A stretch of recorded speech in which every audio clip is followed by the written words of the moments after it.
Hello champions, मैं हूं आपका दोस्त, आपका गाइड, आपका मेंटर सीए शंकर लखमानी। तो आज सुबह में मेरे को एक स्टूडेंट का मैसेज आया कि सर मैं आपकी बैच को, मैं आपके क्लासेस को मैं अफोर्ड नहीं कर पाता, मेरी फाइनेंशियल कंडीशन इतनी अच्छी नहीं है, तो क्या आप मेरे को बताओगे कि मैं कैसे ऑडिट को याद करूं। तो मैंने बोला यार वो एक बंदा ऐसा नहीं होगा, ऐसे मतलब हजारों बच्चे होंगे, ऐसे हजारों स्टूडेंट्स होंगे जो लोग क्लासेस को अफोर्ड नहीं कर पाते फाइनेंशियल कंडीशन को लेकर के, और उनको भी पूरा हक है ये जानने का कि ऑडिट जैसे सब्जेक्ट को याद कैसे करना है। तो मैंने बोला मैं एक पूरी इस पे डेडिकेटेड वीडियो बनाऊंगा, मैं आपको क्लास में याद करके दिखाऊंगा कि कैसे आप लोग को सेल्फ स्टडी वाले भी याद कर सकते हो ऑडिट को बहुत आसानी से। वो मैं आपको इसमें बताने वाला हूं, क्योंकि एज अ फैकल्टी मेरी खाली जिम्मेदारी उन बच्चों के प्रति नहीं बनती जो कि मेरे लेक्चर्स ले रहे हैं, उनके प्रति तो बनती ही बनती है, उन बच्चों के प्रति भी बनती है जो कि रिविजन लेक्चर देख लें, जो सेल्फ स्टडी कर रहे हैं, जिनकी फाइनेंशियल कंडीशन इतनी अच्छी नहीं है, जो लेक्चर्स को अफोर्ड नहीं कर पाते हैं। क्या आपको मेरी बात समझ में आ रही है? क्या मैंने बोला हाँ सर बात समझ में आ रही है। लेकिन वीडियो को ना लाइक कर दो, इससे मेरे को मोटिवेशन मिलता है आप लोग के लिए कंटेंट लाने को। चैनल को सब्सक्राइब जरूर करना, आप लोग का सीए निकलवाने की जिम्मेदारी मेरी है। और कमेंट करके जाओ कमेंट में that yes I will definitely score 70+ in CA final audit. ठीक है, मैं आपको लाइव डेमो के साथ बताता हूं कैसे आप लोग को याद करना है। ठीक है, अगर आप लोग कर रहे हो तो उसके पहले मैं आपको बताऊं सर हमारे रिजल्ट्स नवंबर 2024 एग्जाम के। मैंने बोला भाई ये वो वाले बच्चे हैं जिन लोगों ने हमारे बैचेस लिए थे, या हमारी रिवीजन लेक्चर्स फॉलो करे थे, या हमारे चार्ट्स फॉलो करे थे। मैंने बोला भाई अगर इसमें से एक भी बच्चा अगर अपने 48 को 75 में, अगर अपने 39 को 77 में कन्वर्ट कर पा रहा है ना, तो साला आप कन्वर्ट क्यों नहीं कर पा रहे हो। मैंने बोला अगर वो कर सकता है तो तुम भी कर सकते हो, वो भी इंसान है, तुम भी इंसान है, तुम में भी सारी कैपेबिलिटीज है। तो भाई अब लग जाओ, मेहनत करो, मई 25 में तुम्हारा भी क्या आना चाहिए सर, बढ़िया से 70+ 80+ मार्क्स आना चाहिए। इसलिए कहता हूं हमेशा कमिट करो that yes I will definitely score 70+ in CA final audit. एक भी बच्चा साला कर पा रहा है ना, तो तुम क्यों नहीं कर पा रहे हो। मैंने बोला भाई गलत बात है। ठीक है, मैंने बोला हाँ सर पूरी की पूरी कंपाइलेशन वाली लिस्ट बनाई गई है। क्या आपको मेरी बात समझ में आती है? हाँ, वो बाउंस बैक कर रहे हैं तो साला तुम भी बाउंस बैक करो। चलो सर, अब मैं आप लोगों को आता हूं बताने पे कि भाई कैसे आप लोगों ने करनी है याद। ठीक है, हाँ, ऑडिट को कैसे याद करना होता है बेसिकली वो बता रहा हूं। अब इस वीडियो का पर्पस ये है कि मैं आपको क्लास में बताऊं कि कैसे आप लोग को ऑडिट को रिटेन करना है, कैसे आपको उसका रट्टा लगाना है, कैसे आपको उसको याद करना है।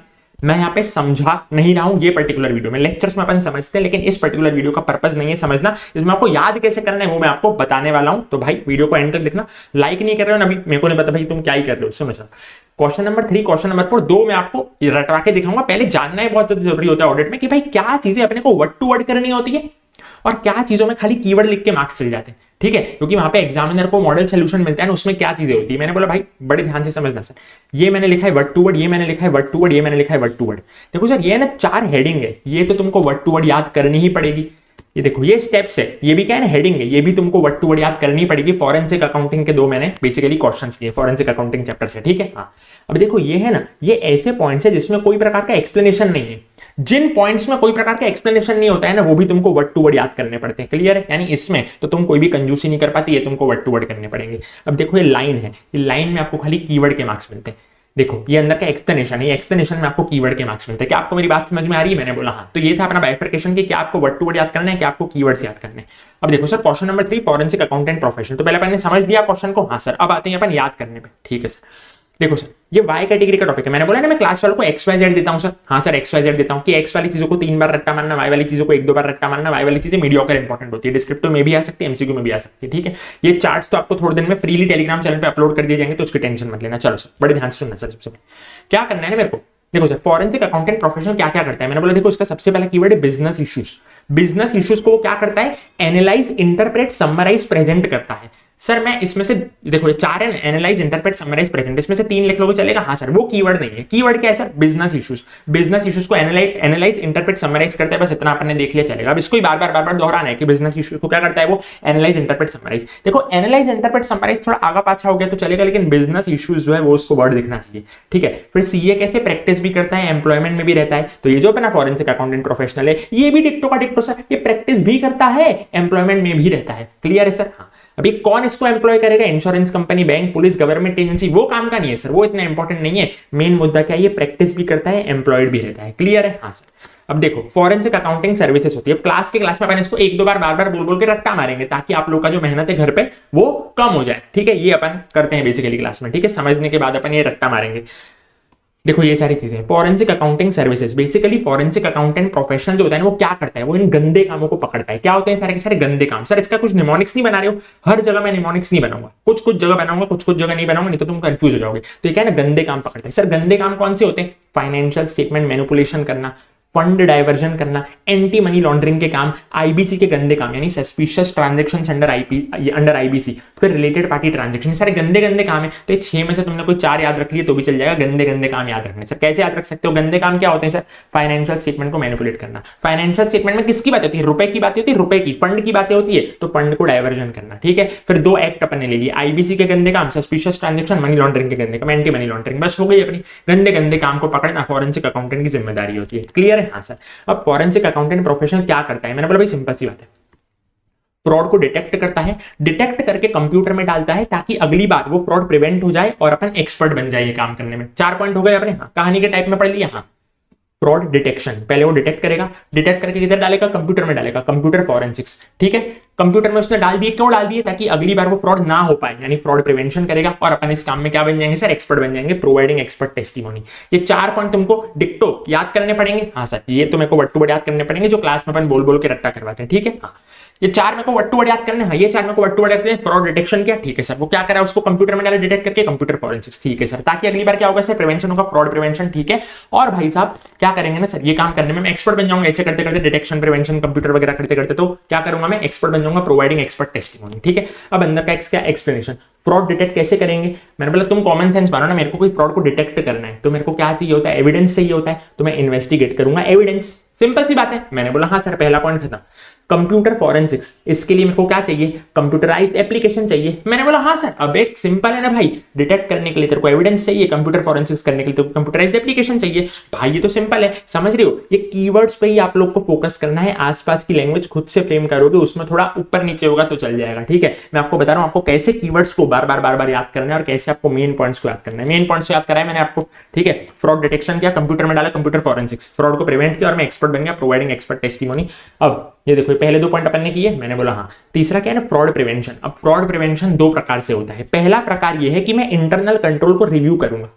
क्लियर है ना? तुमको पता ही है ना, इंटरनल कंट्रोल को तुम अच्छा करते हो ना तो तुम्हारी चोरियां जो है ना वो कम हो जाती है, तो फ्रॉड तुम्हारे प्रिवेंट होंगे। तो पहला है मैं इंटरनल कंट्रोल को रिव्यू करूंगा, या तो दूसरा तरीका मेरे पास ये है कि मैं इंटरनल कंट्रोल बनाने में कंसल्टेशन दूंगा, ठीक है। 2 तरीके हैं, या तो मैं इंटरनल कंट्रोल को रिव्यू करूंगा या इंटरनल कंट्रोल बनाने के लिए मैं कंसल्टेशन दूंगा, ठीक है सर, मैं समझ गया। चौथा पॉइंट क्या है? प्रोवाइडिंग एक्सपर्ट टेस्टिमोनी, यानी मैं कोर्ट में जाऊंगा।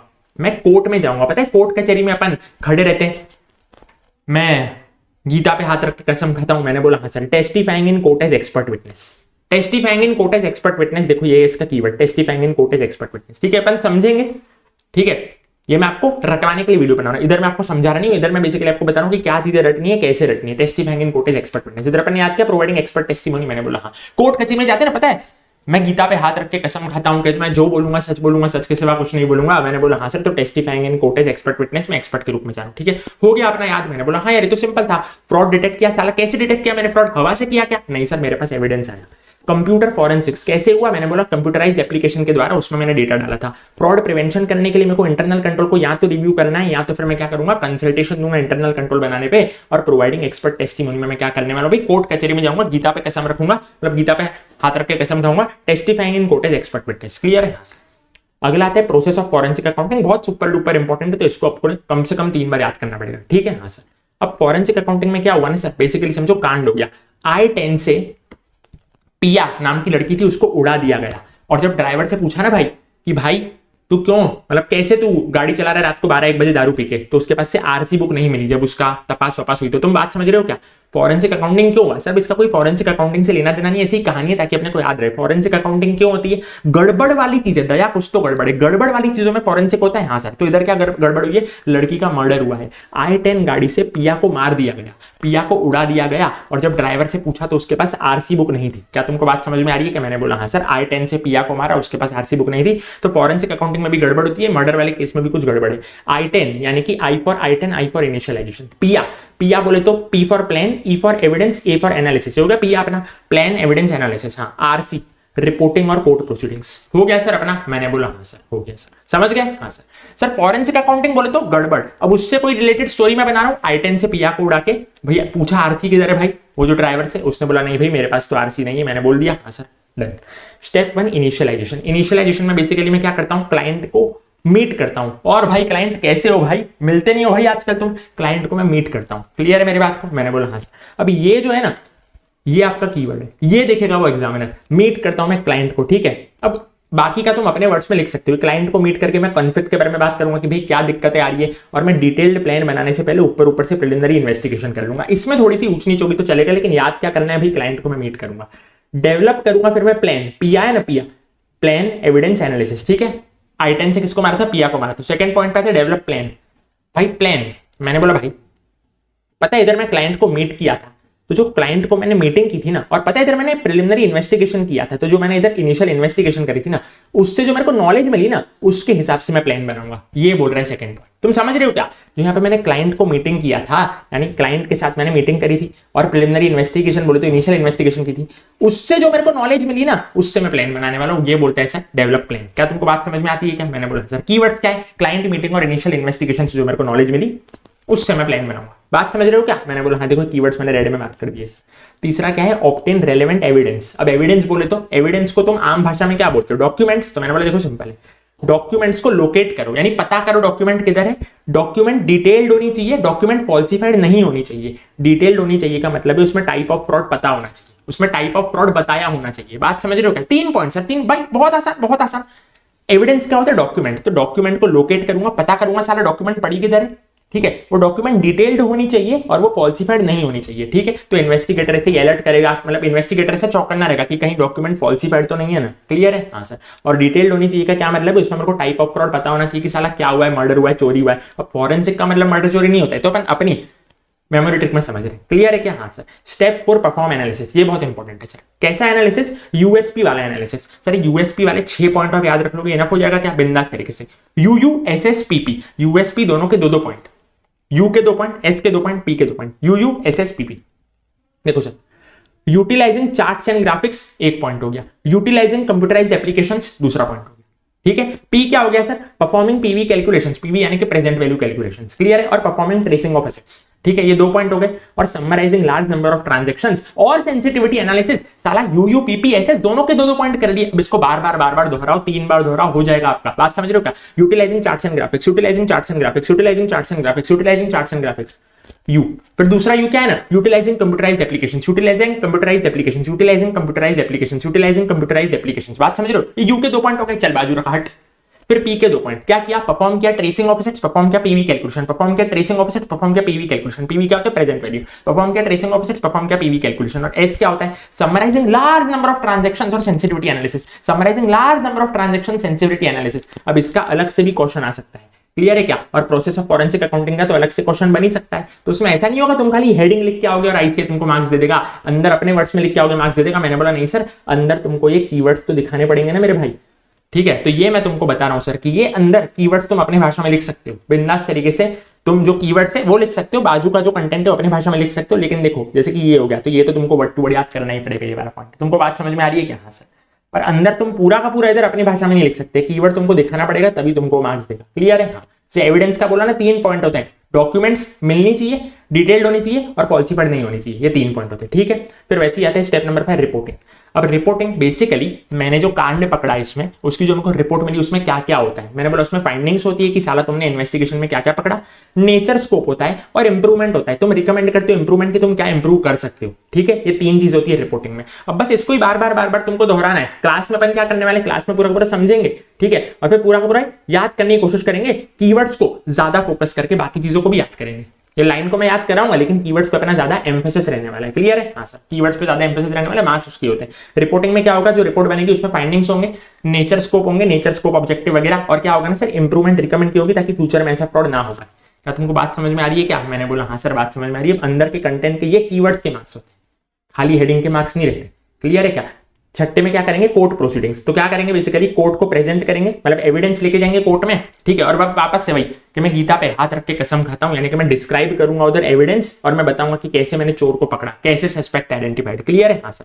अब ये अंदर लिखना पड़ेगा, तुम ये अंदर खाली नहीं छोड़ सकते, उसको बताना पड़ेगा कोर्ट में जाके क्या करना है, भजिए तलने। मैंने बोला नहीं सर, डिस्क्राइब करूंगा एविडेंस और हाउ सस्पेक्ट आइडेंटिफाइड। तो बेसिकली ऐसे अपने को ऑडिट को याद करना होता है कि ये जो पॉइंट्स है ना, इसको डिक्टो अपन ने वर्ड टू वर्ड लिखे, अंदर के कीवर्ड्स लिख लिए, ये देखो ये वाले अपने को पूरे पूरे लिखने पड़ेंगे, जिसके अलग से क्वेश्चन बन सकते हैं 5 से पॉइंट वाले, फिर बिना एक्सप्लेनेशन वाले को पूरा पूरा करना पड़ेगा, ठीक है। बाकी अंदर आप कीवर्ड कीवर्ड याद करके बाकी सेंटेंस अपने मतलब उसमें फॉर्म करके जा सकते हो, ठीक है। क्योंकि आप ऐसा वर्ड टू वर्ड सब कुछ याद करने बैठ गए ना तो 1.5 दिन में आपका सिलेबस खत्म नहीं हो पाएगा। और अपना यही में रहता है कि भाई जो चीज 1.5 दिन में नहीं हो पाती ना उसको आज से एलिमिनेट करते चलो, जो अप्रोच 1.5 दिन में फॉलो करेंगे ना उससे आज से ही पढ़ाई करते चलो, ठीक है सर। वीडियो पसंद आई हो ना तो लाइक जरूर करना, दोस्तों के साथ शेयर जरूर करना और कमेंट करके जाओ कमेंट में that yes will definitely score 70+ in CA final audit in May 25।